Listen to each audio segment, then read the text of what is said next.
Hello and welcome. If you've received Love in a Mist seeds in a special packet, perhaps tucked into a calendar, card or seed kit, you may be wondering how to grow love in a mist from seeds. Well, look no further. In this video, we'll embark on a journey to explore the fascinating process of nurturing these enchanting flowers from seeds to full bloom.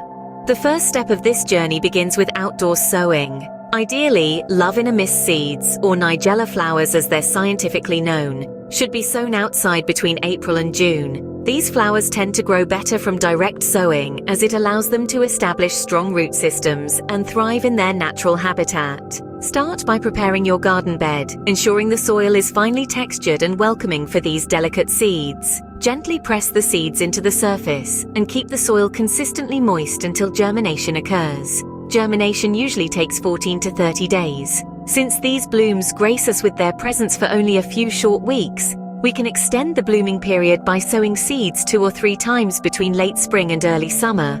This way, you can enjoy a continuous display of these captivating blossoms in your garden. Now, if you're planning ahead and dreaming of a garden full of Love in a Mist flowers next year, consider sowing seeds in September. This strategic sowing can result in a spectacular display of blooms between May and June the following year. Isn't that a sight to look forward to? And there you have it. With a bit of planning and following these steps, you can cultivate a garden bursting with the unique charm of Love in a Mist. So go ahead, make your garden a canvas and paint it with the vibrant hues of these beautiful flowers. Remember, every seed sown is a step towards a more beautiful tomorrow. For more unique seed packets, cards and gifts, do visit www.bloomingmemories.co.uk. We hope you found this video helpful and thank you for watching.